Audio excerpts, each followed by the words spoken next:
The penultimate round of the All-Flag State Premier League for 2012 saw first place Bayswater City host second place Sorrento, who sat just 1 point behind them. A win to Bayswater and they'd be crowned the league premiers. They soon had a corner. Cisco Giacchera played it short to Gustavo Cataccioni and the two combined to set up Stephen Turnbull at the edge of the area. His shot was off target but was almost cleverly diverted home by Paul McCarthy. It was McCarthy who broke forward soon after and somehow managed to keep possession despite close attention from the defenders. The ball came to Turnbull, who showed good footwork to get to the byline, but his cross was cut out. The ball fell to Giron Maralunda, who definitely was impeded by James Morgan, but referee Mikhail Jasinski waved play on.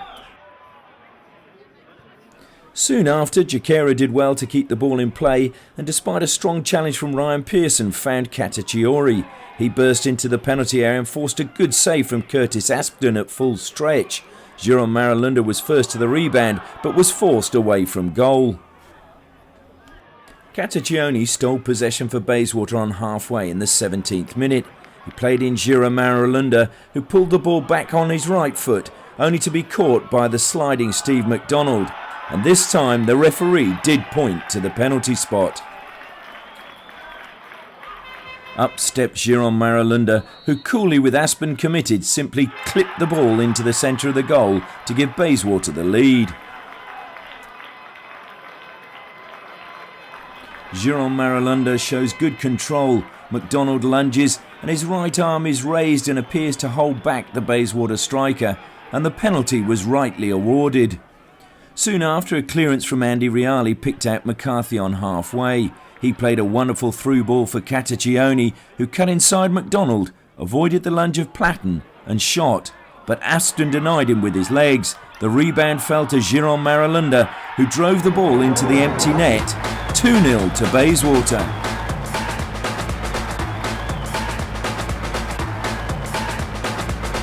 Superb close control from Cataccioni, who beats two defenders and forces a great save from Aston. The rebound falls to Giron Maralunda at the edge of the area and he calmly side-foots home for his and Bayswater's second.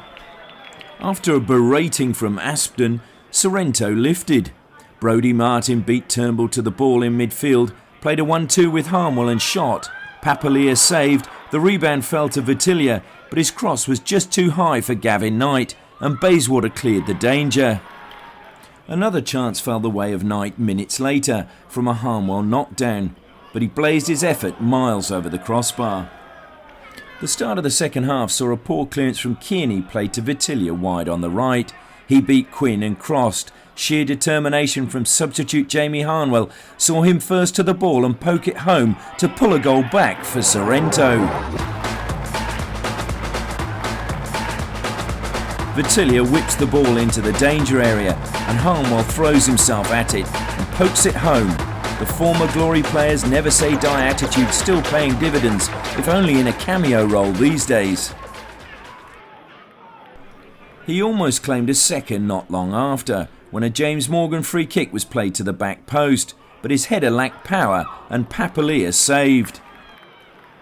Bayswater had a good chance to stretch their lead when Giron Maralunda again showed great footwork, driving into the penalty area, and the Colombian was only denied by superb defending from Danny Kane. Sorrento kept pushing for an equaliser to keep their title dreams alive. Aston struck a long free kick forwards. The ball eventually fell to Stuart Montgomery, but his snapshot was a long way off target. In time added on, another free kick was launched forward by Aston, looking for the tall timber of McDonald and Harmwell, but it was defender Darryl Platten who showed the required desperation to be first to the ball and lifted into the net. Sorrento had salvaged a draw and their title hopes were still very much alive as Platten celebrated another crucial goal, having scored the winner in the cup final last weekend. McDonald nods the ball forward and Platten is simply more desperate to get to the ball and beats Turnbull to it and lifts it over a stranded Papalia. Would that be the moment that Bayswater let their title slip? When the final whistle sounded, they still sit top of the ladder 1 point ahead of Sorrento, which means the title will go down to the very last game. Right, Nevs, another dramatic finish for you guys, 2 weeks in a row. Yeah, amazing. You know, we we never know when we're beaten. And today was a typical of that. We were 2-0 down at half time, looked dead and buried, but all credit to the lads. Second half, absolutely magnificent. What was it about the boys to keep on fighting? They just never give up, did they? They never do. Like I said all along, even last year, the spirit in that dressing room is unbelievable. And that's showed second half, the way they've rolled their sleeves up, come back from the dead. Maybe at the end we could have snatched it, but all credit to them in there. Brilliant, absolutely brilliant.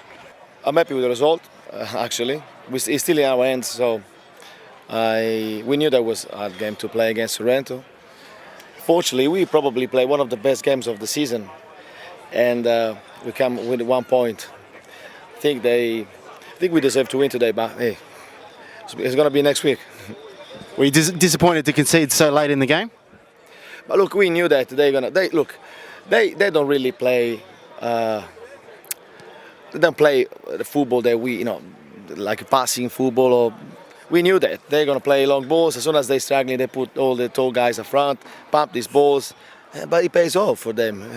I think I have to say that Paul Price does the best with what he got, and we knew that we could be dangerous. Unfortunately, we conceded 3 or 4 minutes extra time in stoppage time.